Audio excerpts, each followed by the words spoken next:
semuanya, jumpa lagi dengan saya Nur Malasari. Pertemuan kali ini kita akan membahas tentang perasuransian. Langsung saja kita masuk ke pokok pembahasan. Nah, pertama ada pengertian asuransi, di mana asuransi merupakan perjanjian antara dua pihak atau lebih, di mana pihak penanggung mengikatkan diri kepada tertanggung dengan menerima premi asuransi untuk memberikan penggantian kepada tertanggung karena kerugian, kerusakan, atau kehilangan keuntungan yang diharapkan, atau tanggung jawab hukum kepada pihak ketiga yang mungkin akan diderita tertanggung. Selanjutnya ada unsur asuransi. Pertama, pihak tertanggung. Pihak tertanggungnya siapa? Yaitu kita sendiri. Selanjutnya, pihak penanggung. Siapa yang menanggungnya? Yaitu dari pihak asuransinya. Ketiga, objek asuransi. Objek asuransinya apa? Itu misalkan ketika terjadi sesuatu hal pada orang yang punya asuransi, entah asuransinya itu asuransi kesehatan, asuransi jiwa atau apa, nanti itu akan jadi objek perhatian dari si pihak asuransinya. Selanjutnya ada peristiwa. Peristiwanya itu kapan terjadinya, apakah benar-benar terjadi kerugian atau kecelakaan atau apalah itu, dan itu bukan atas unsur kesengajaan. Biasanya kalau yang terjadi yang disengaja itu susah cairnya, bahkan mungkin tidak cair sama sekali. Berikutnya fungsi asuransi. Di sini fungsi asuransi sebagai mekanisme untuk mengalihkan risiko, yaitu mengalihkan risiko dari satu pihak ke pihak yang lain. Sebenarnya ya, fungsi asuransi itu ada dua, fungsi utama dan fungsi sekunder. Kalau fungsi utamanya itu untuk membantu mengatasi risiko tak terduga dalam hidup. Jadi itu dia fungsi utamanya. Nah, kalau fungsi sekundernya, dia itu mendorong pertumbuhan usaha.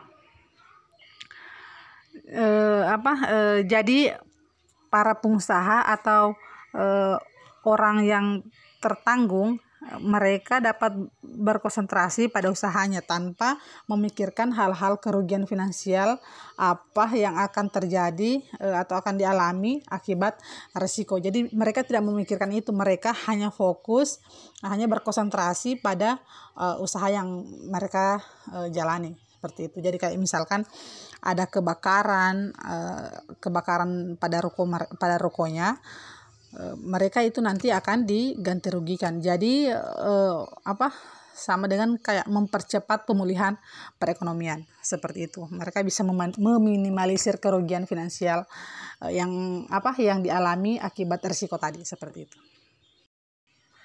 Nah, dan yang terakhir jenis-jenis asuransi.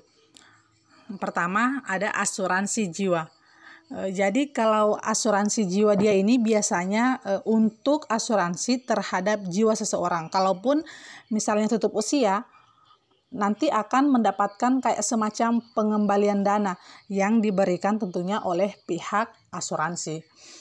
Selanjutnya asuransi kesehatan. Kalau asuransi kesehatan dia kayak misalnya sakit, untuk biaya rawat inap, biaya vitamin, obat dan lain-lain, dan kadang juga biaya persalinan itu masuk ke asuransi kesehatan.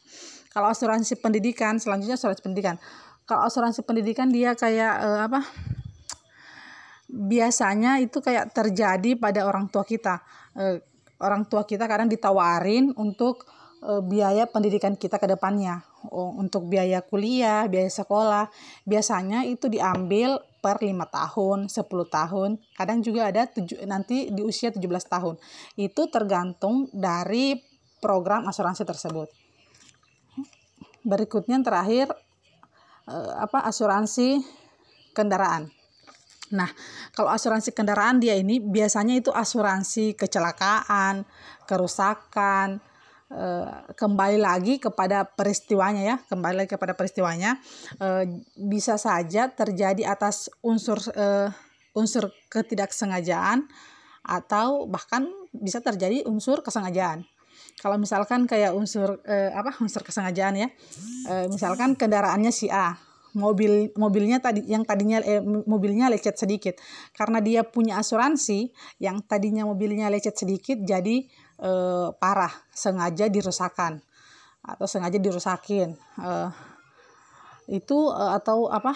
Banyak cara lain orang biar dapat asuransi yang dia punya seperti itu.